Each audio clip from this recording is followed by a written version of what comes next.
Dwayne Gates is here, our colleague in the House, who's been advocating hard for the requirements at Fort Erie. And Wayne, we appreciate your engagement as well. So Bruce, thank you for hosting us today and allowing us to be here. It's a big day. Everybody in Ontario's horse racing community knows that it's taken us a while to get here.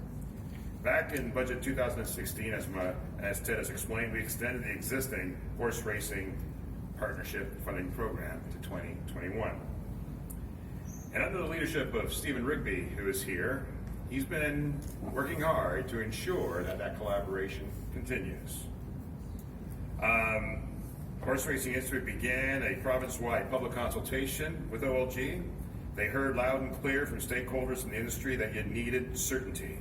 You needed to know that funding was dependable, so you can make those important capital investments in your business. You need to know that funding was long-term to make informed decisions around horse breeding. And you need to know that there was funding to support some of our smaller tracks, to help the industry build long-term sustainability plan and support the people who make up the industry. So today I am pleased, alongside my colleagues, to announce a new long-term funding commitment for the horse racing industry, providing up to $105 million a year over 19 years beginning in 2019. The long-term funding agreement will provide nearly 2 decades of stable funding. This includes $10 million for new funding for smaller tracks to support purses and capital improvements, to help transition over the next 3 years to a long-term arrangement.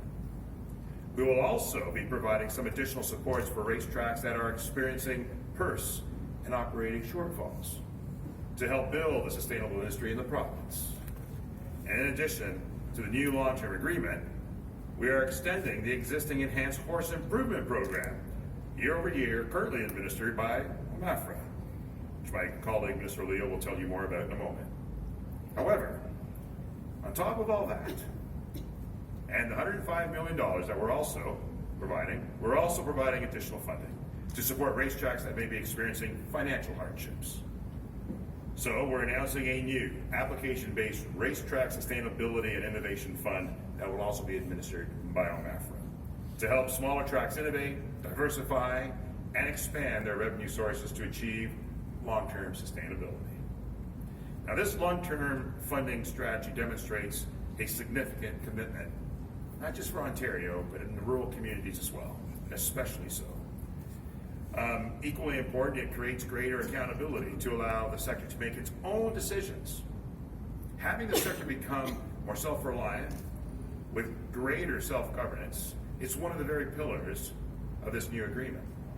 It's why funding will be administered by a new, expanded Ontario Racing Board. This board will be broadened with representation all across racetracks, horse people, and breeder associations. And this is key.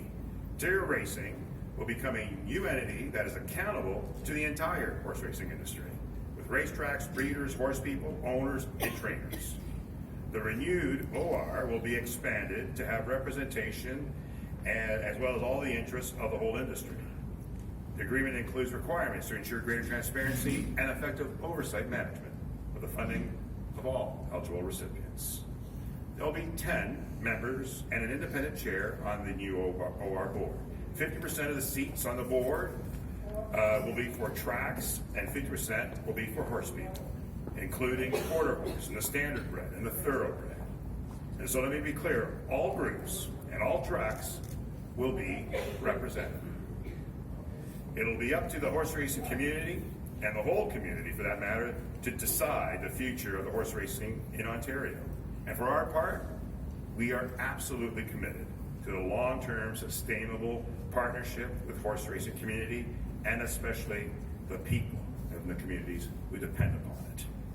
In summary, the new commitment includes up to $105 million over 19 years.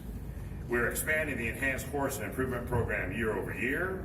We'll provide additional funding for racetracks that may be experiencing financial shortfalls, and we're creating a new application-based racetrack sustainability and innovation fund. And I especially like to recognize again the avid champions to this important sector in our government. I've mentioned their names and they're sitting right in front. I appreciate their collaboration, their leadership. I appreciate their ongoing commitment to the horse racing industry, an industry that is vital to our rural communities and is an important part of our province's heritage. Our commitment and our partnership will allow for that long-term planning, a planning that I know will maintain a strong, proud, and sustainable horse racing industry for many, many years to come. You're all to be congratulated for your efforts and your engagement.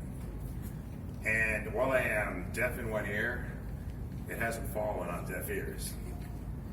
It is something that the Premier has been very passionate about, something that my colleague Jeff Leo has been especially angered by. And I say that sincerely, because this man has been fighting hard and has been advocating loudly in the House, alongside some of our colleagues, to ensure that this tremendous industry will live long. Ladies and gentlemen, please welcome to the podium Minister Jeff Leo.